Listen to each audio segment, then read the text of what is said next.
حضرت نے ہر امت اور قوم کو کسی فتنہ اور آزمائش میں ہمیشہ مبتلا کیا ہے، جس کی خبر پیغمبروں نے اپنی اقوام کو دی ہے۔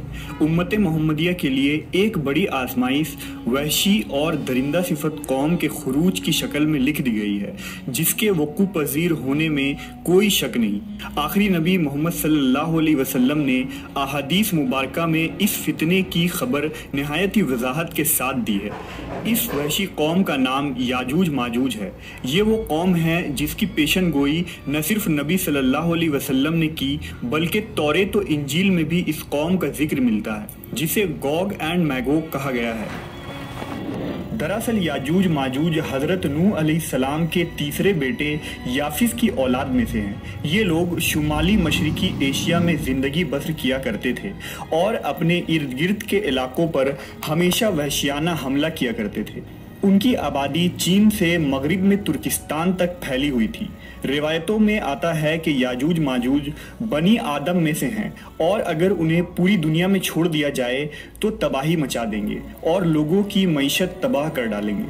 ان میں سے ہر کوئی آدمی اس وقت تک نہیں مرتا جب تک اپنی 1000 یا اس سے زیادہ اولاد نہ دیکھ لے۔ ان کے چہرے تہ بتہ ڈھال کی طرح ہیں۔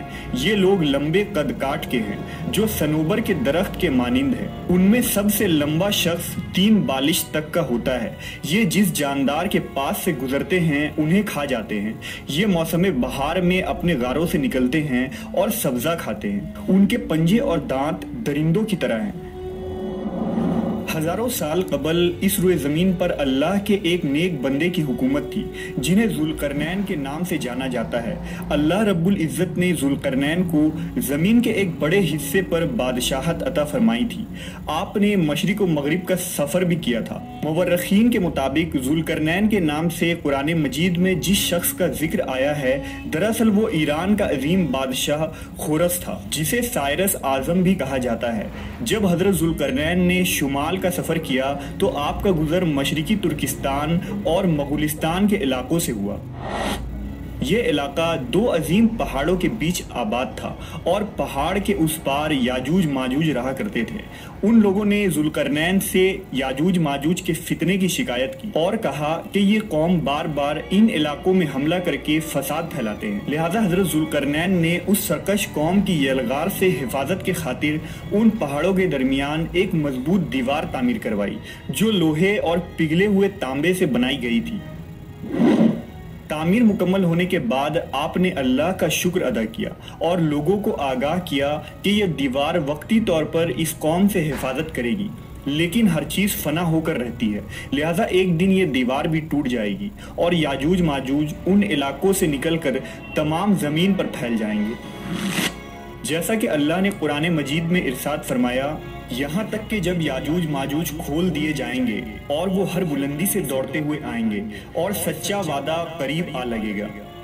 حضرت ابو ہریرہ سے روایت ہے کہ رسول اللہ صلی اللہ علیہ وسلم نے فرمایا، پھر وہ دیوار توڑ کر لوگوں پر نکل آئیں گے، سارا پانی پی جائیں گے، لوگ قلعہ بند ہو جائیں گے، وہ ہر ٹیلے سے بھاگتے ہوئے آئیں گے، ان کے اگلے افراد بحر تبریہ سے گزریں گے تو اس کا سارا پانی پی جائیں گے، اور ان کے آخری افراد وہاں سے گزریں گے تو کہیں گے کہ کبھی یہاں پانی ہوا کرتا تھا، اور حضرت عیسیٰ علیہ السلام اور ان کے ساتھی محصور ہو جائیں گے، یہاں تک کہ بیل کا سر تمہارے موجود 100 دیناروں سے بھی زیادہ قیمتی ہوگا۔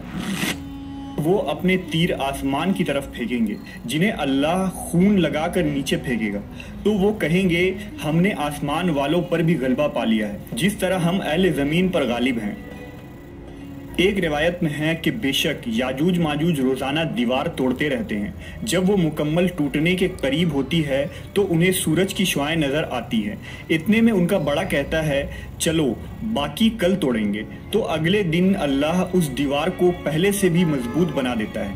جب ان کی قید کی مدت ختم ہو جائے گی اور اللہ انہیں لوگوں کے سامنے ظاہر کرنا چاہے گا، تو اس دن جب وہ سورج کی شعاعیں دیکھیں گے تو ان کا بڑا کہے گا، چلو انشاءاللہ باقی کل توڑیں گے۔ جب وہ اگلے دن آئیں گے تو انشاءاللہ کہنے کی برکت سے دیوار اتنی ہی ہوگی جتنی چھوڑ کر گئے تھے۔ یوں وہ باقی دیوار توڑ کر باہر آ جائیں گے۔ دیوار توڑنے کے بعد یہ زمین میں خوب قتل و غارت گری کریں گے۔ یہ سب قیامت کے قریب ہوگا۔ حضرت عیسیٰ علیہ السلام ان کے لیے ہلاکت کی دعا فرمائیں گے تو اللہ ان کی گردنوں میں کیڑے پیدا فرمائے گا جس سے یہ فوراً مر جائیں گے۔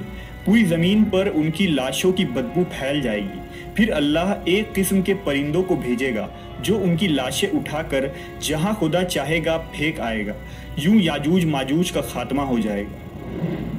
مورخین اور محققین کے مطابق سرزمین قفقاز میں دریائے خزر اور دریائے سیاح کے درمیان ایک پہاڑوں کا سلسلہ ہے جو ایک دیوار کی طرح شمال اور جنوب کو ایک دوسرے سے الگ کرتا ہے۔ اس میں ایک دیوار کی طرح کا درہ بھی موجود ہے جو مشہور درہ داریال ہے۔ یہاں ایک قدیم تاریخی لوہے کی دیوار نظر آتی ہے۔ اس بنا پر بہت سے لوگوں کا نظریہ یہ ہے کہ دیوار ذوالقرنین یہی ہے، جبکہ کچھ مورخین دیوار چین اور دیوار ترمس کو دیوار ذوالقرنین مانتے ہیں۔ یہ تمام نظریات قیاس اور اندازوں پر مبنی ہیں۔ دیوار ذوالقرنین کہاں بنائی گئی ہے اور کہاں واقع ہے، اس کا علم صرف اللہ تبارک و تعالیٰ کو ہی ہے، اور وقت مقررہ پر اس دیوار کو یاجوج ماجوج توڑ کر نکل جائیں گے۔